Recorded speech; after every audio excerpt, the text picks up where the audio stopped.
گفتگو ہم محمد کے لب و رخسار کی باتیں کریں، اور میرے لب پر حضور کی نعتیں ہیں، تیرگی میں نور کی باتیں، سب سے اچھا حضور کا نام اور سب سے اچھی حضور کی باتیں، ان کے چہروں پہ نور رہتے ہیں جو کریں حضور کے نور کی باتیں، اور اے وائس بات کر فقط مدینے کی، چھوڑ حور و قصور کی باتیں، اور میں حب رسول پیلی ہے، میں حب رسول پیلی ہے، اب کروں گا سرور کی باتیں، ہے میرے لب پر حضور کی باتیں، تیرگی میں نور کی باتیں۔ عزیزان من، آج کی یہ تقریب عرس مبارکہ کی تقریب ہے جو ہمارے ساتھی حضرت علامہ مولانا فیصل صاحب اختر القادری دامت فی العمر نے سجائی ہے۔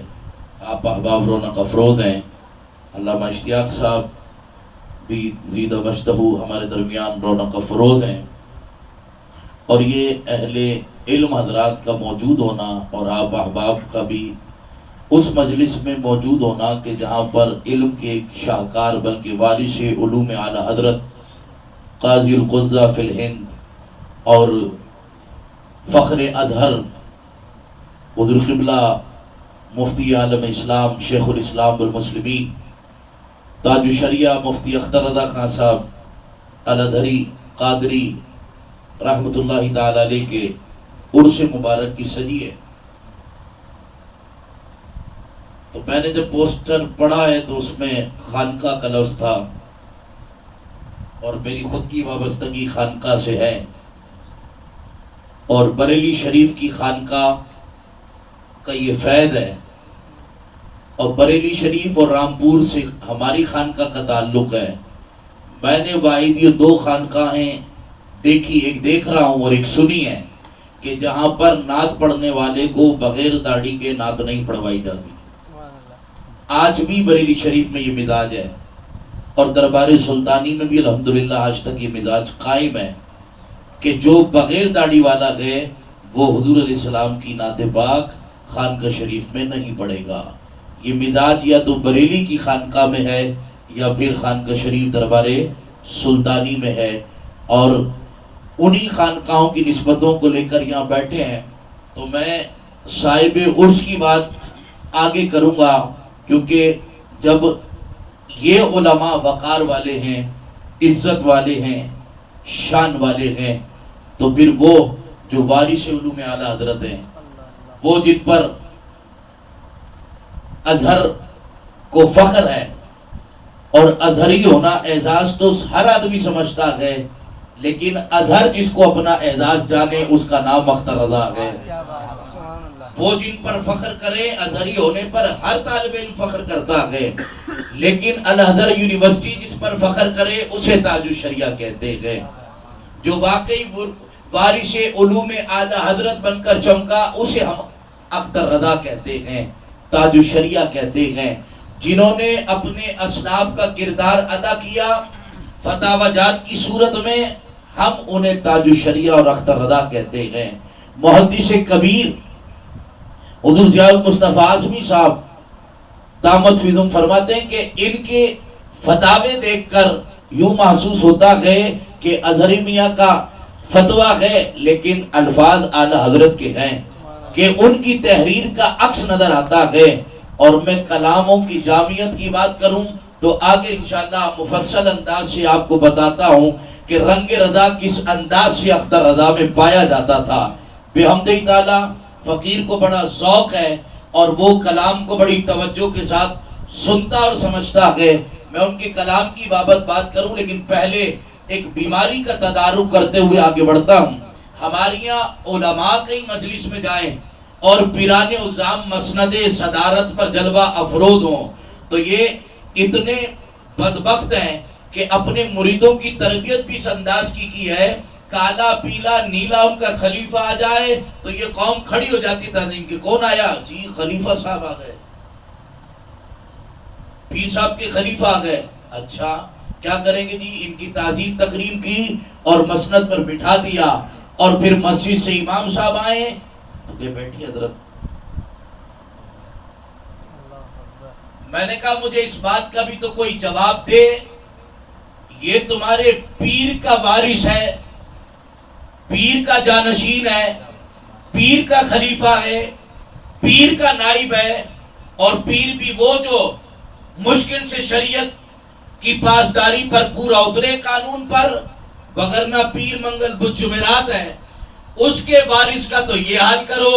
اور جو اہل علم ہیں، جو علماء ہیں، تو العلماء ورثۃ الانبیاء، جو علوم نبوت کے وارث ہیں، وہ خلیفہ پیر کی گدی پر بیٹھتا ہے اور یہ علماء مصلی رسول پر کھڑے ہوتے ہیں، وہ اپنے پیر کی گدی پر براجمان ہوتا ہے، یہ علماء منبر رسول کی زینت ہوتے ہیں۔ تو بس آئیے، وہ پیر کی گدی پر بیٹھنے والا زیادہ ادب کا حقدار ہے یا وہ جو وارث علوم انبیاء ہے، وہ جو اپنے پیر کا خلیفہ ہے یا وہ جو منبر رسول کی زینت ہے، وہ نائب رسول ہو کر کھڑا ہے اور وہ پیر کا نائب بن کر، تو تعظیم کس کی زیادہ ہونی چاہیے تھی؟ تو اپنے معاشرے کے اندر شعور پیدا کریں، اپنے علماء کی قدر کو جانیں۔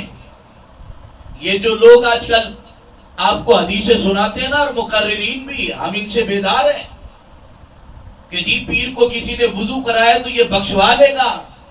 پہلے پیر کی شرائط پہ تو اترے۔ سیدی اعلیٰ حضرت امام اہل سنت نے جو 4 شرائط بیان کی، ان کے اندر ایک صحیح العقیدہ سنی مسلمان کا ہونا ہے۔ یا تو پتہ ہی نہیں چل رہا، جس پیر کی دم اٹھاؤ تو پیتا چلتا ہے، اس میں تفضیلیت زیادہ ہے۔ کسی کو چیک کرو تو پتہ چلتا ہے اس میں رافضیت رسی بسی ہوئی ہے۔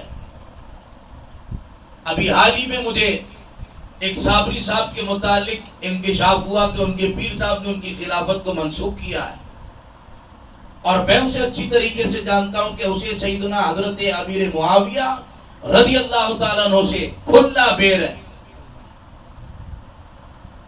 وہ صابر پاک رحمت اللہ علیہ، یا بابا فرید الدین گنج شکر رحمت اللہ علیہ، یا خواجہ غریب نواز رحمت اللہ علیہ، یہ ساری ہستیاں ولایت کے مرتبے کو تبھی پہنچی ہیں کہ انہوں نے صحابہ کی تعظیم اور ادب کیا ہے۔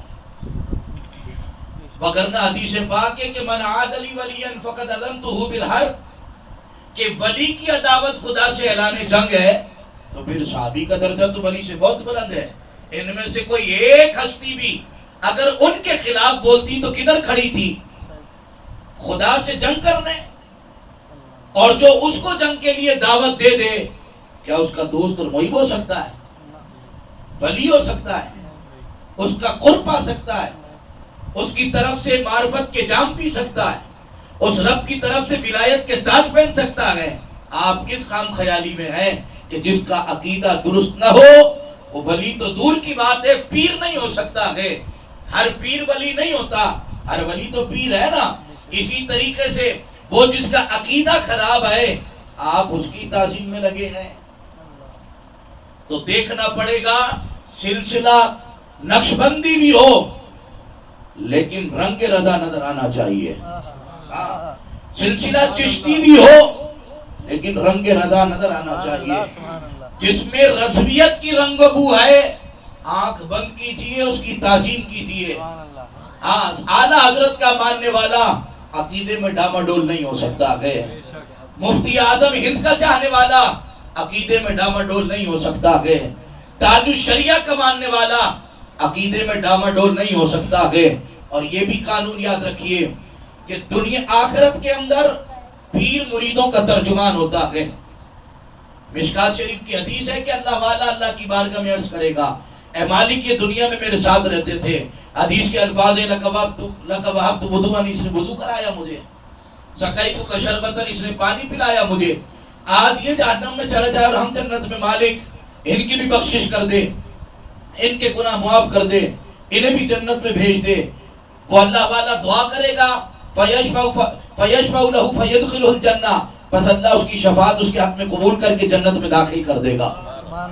تو وہ پیر اس دن مریدوں کی ترجمانی کرے گا۔ لیکن یہ دنیا ہے دوست، یہاں الٹا ہے، یہاں مرید پیر کا ترجمان ہے۔ اگر پیر مرید بادشاہ بیٹھا ہے تو یہ بتا رہے ہیں کہ میرے ہاتھ میں تاج الشریعہ کا دامن ہے. یہ اگر باشرہ بیٹھے ہیں تو بتا رہے ہیں کہ میں تاج الشریعہ کا عقیدت مند ہوں. اگر یہ فقیر آپ کے سامنے اتنے دھڑلے سے عقیدے کی بات کر رہا ہے تو معلوم یہ ہے کہ دربار سلطانی کے عقیدے کے اندر کوئی کھوٹ نہیں ہے. مرید ہو کوئی شاہ تراب الحق قادری صاحب کا تو ہم کہہ سکتے ہیں کہ شاہ صاحب کے مرید میں کھوٹ نہیں ہو سکتا ہے. تو مطلب کیا ہوا کہ مرید پیر کا ترجمان ہے. مرید بتاتا ہے تو جس کے مرید فیس بک پر لڑتے ہوں، جو حضرت امیر معاویہ کے خلاف بک بک کرتے ہوں، جو اپنے آپ کو زیادہ محب اہل بیت بتاتے ہوں. اور یہ ہمیں تاج الشریعہ نہیں سکھایا ہے کہ تاج الشریعہ اگرچہ کہ بریلی کی چٹائی پر مسند نشین ہے، لیکن ان کی نظر انگلینڈ کے تفصیلیوں تک تھی. جس نے زبدۃ التحقیق لکھی اور افضلیت سیدنا صدیق اکبر پر ضرب لگانے کی کوشش کی، اور اس نے سیاست اور روحانیت کو مصطفیٰ جان رحمت کی الگ الگ کیا، تو افضلیت صدیق اکبر پر فوراً رسالہ تاج الشریعہ نے لکھ کر اس کا جواب دیا. یہ ہے وارث علوم اعلی حضرت کہ یہ صرف ایک فتویٰ لکھ کر بات کو ختم نہیں کرتے، رسالے اور کتابیں لکھ ڈالتے ہیں. سیدی اعلی حضرت امام اہل سنت سے جب قادیانی کے متعلق استفتاء پوچھا گیا، آپ نے ختم نبوت پر 5 رسالے مرتب فرما دیے. سوال ایک کیا تھا، رسالے 5 لکھ دیے. اب بات تفصیلیت کی تھی اور وہ انگلینڈ والے نے کہا زبدۃ التحقیق لکھ کے کہ جناب صدیق اکبر انکار تو کر ہی نہیں سکتے کہ پہلے خلیفہ خلافت کی پہلے انہوں نے ہے، لیکن انکار بھی کرنا ہے تو کیسی چال چلے؟ تو وہ چال یوں چلی کہ جناب سیدنا صدیق اکبر سیاسی خلیفہ پہلے ہیں اور روحانی خلیفہ مولا کائنات ہیں. جب یہ بیچ کی راہ نکالی تو پہلے تو اس کا جواب سنیے. اس کا جواب آسان سا یہی ہے کہ سیاست زرداری کی ہو تو سیاست اور روحانیت الگ ہو سکتی ہے، نواز شریف اور الطاف حسین کی ہو تو سیاست اور روحانیت الگ ہو سکتی ہے، لیکن مصطفیٰ جان رحمت کے قول اور فعل میں تضاد نہیں. آقا کی روحانیت اور سیاست ایک ہی ہے. اور جس نے یہ کہا کہ الگ ہے وہ ہمیں اس بات کا بھی تو جواب دے کہ مصطفیٰ جان رحمت کی سیاست میں آپ نے سیاسی خلیفہ تو جناب ابوبکر کو ٹھہرا دیا. پھر جس روحانیت کی آپ بات کرتے ہیں کہ روحانی خلیفہ بلا فصل مولا علی ہیں، تو یہ بھی تو بتائیے نا کہ مولا علی موجود تھے. حضور علیہ السلام نے اپنی حیات ظاہری میں 17 نمازوں کے لیے صدیق اکبر کو امام بنایا، مصلی امامت دیا. تو بتاؤ روحانیت نماز سے بھی بڑھ کر کوئی چیز ہے؟ اور نماز سے بھی زیادہ کوئی روحانی عبادت ہے؟ تو اس کے لیے آقا نے کس کو خلیفہ بنایا؟ تو اگر روحانی خلافت مولا علی کو بلا فصل دینی تھی تو مصلی حضرت علی کو دے دیا ہوتا. تو آقا کا فعل یہ بتا رہا ہے کہ سیاسی خلیفہ بھی پہلے صدیق اکبر ہیں اور روحانی خلیفہ بھی پہلے صدیق اکبر ہیں. یہ چال اس کی جب پتہ چلی نا تاج الشریعہ کو، آپ نے زبدۃ التحقیق کا ایک علمی شاہکار اپنا رسالہ افضلیت صدیق اکبر لکھ کر جواب دیا. میں نے کہا پہلے جو حالات حاضرہ کی بیماریاں ہیں اس کا تدارک کرتے ہوئے آگے چلیں. تو یاد رہے جتنے تاج الشریعہ سے محبت کرنے والے، جتنے ان کے خلفاء مریدین ہیں، جتنے ان سے وابستہ لوگ ہیں، چاہے وہ عقیدت کا رشتہ رکھتے ہوں، وہ حلقہ ارادت کا رشتہ رکھتے ہوں، تو انہیں ان کے ادوار کو اپنانا ہوگا. اور ان کے طور طریقے یہی ہیں کہ جناب سنی ہے تو اپنا ہے، سنی ہے اپنا ہے تو اپنا ہے، لیکن بد عقیدہ ہے تو اس سے کوئی کمپرومائز نہیں ہے. یہ سختی جو رضویوں کی آج لوگوں کو ہضم نہیں ہوتی، ہم نے کہا اگر یہ علماء رضوی علماء اگر اعلیٰ حضرت کی طرح سختی نہ دکھاتے تو آج سنیت کا شیرازہ بکھر جاتا. کیونکہ ایران کی ہوا ایسی اثر انداز ہوئی ہے ہمارے ہاں کہ ہر آدمی تفضیلیت کی طرف چلا جائے. اور آپ ذرا سا دفاع کریں صحابہ کا تو یہ فوراً آپ کو کہتے ناسبی ہو گئے، خارجی ہو گئے ہو. مجھ سے کہتے ہیں کہ تم ناسبی خارجی ہو گئے. میں نے کہا ذلیلو، ہم سے زیادہ محب اہل بیت ہو، صحابہ کبار کی رشتہ داریاں اہل بیت سے تھی، تمہیں کیا معلوم؟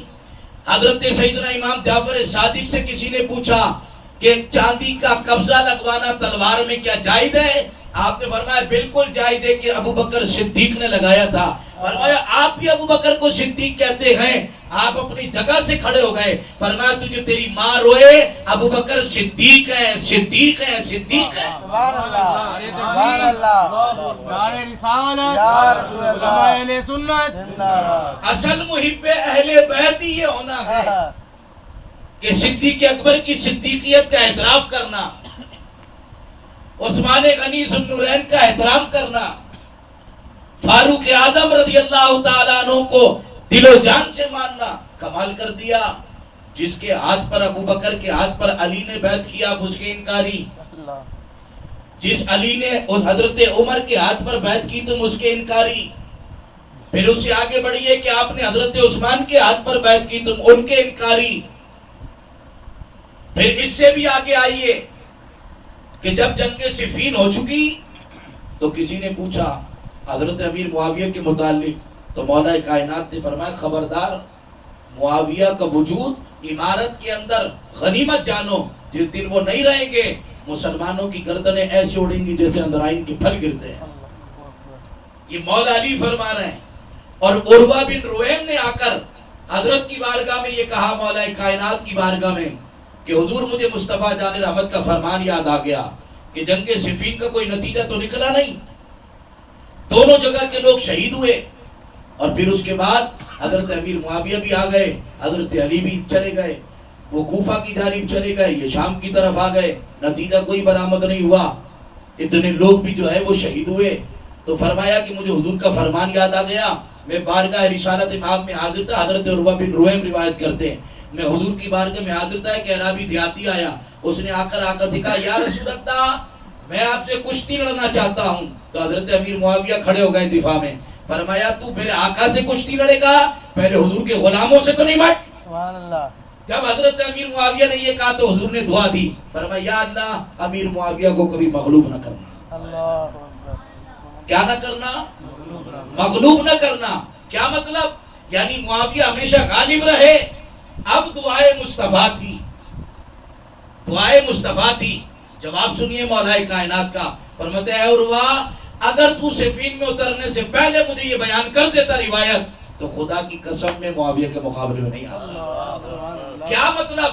مطلب یہ کہ زبان رسالت مآب سے جو نکل جائے تو علی کا ہم سے زیادہ عقیدہ مضبوط ہے کہ قیامت آ جائے پر جو حضور نے بیان کر دیا وہ ٹس سے مس نہیں ہو سکتا، نہیں ٹل سکتا۔ اور شب ہجرت اس کی گواہ ہے، جب حضور سید عالم جان کائنات نے ہجرت فرمائی اور حضرت علی کو اپنے بستر پر لٹایا اور حکم صادر کر دیا، علی صبح ہو تو مکے والوں کو ان کی امانتیں دینا، تم بھی مدینے آ جانا، در دولت مصطفیٰ کا محاصرہ ہے، ننگی تلواریں ہیں، کفار آپ کے قتل کے در پہ ہیں۔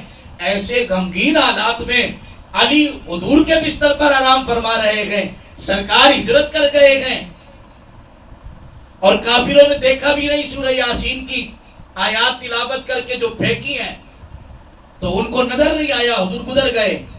اب پوچھنے والوں نے پوچھا کہ علی اس رات شب ہجرت کیسی نیند آئی؟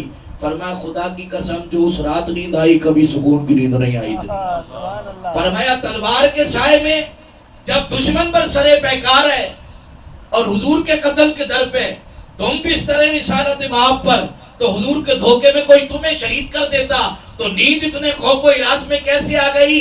کہا میں نے حضور کی زبان میں رسالت سے جو سن لیا تھا کہ علی صبح ہوگی مکے والوں کو امانتیں دینا، تم بھی مدینے آ جانا۔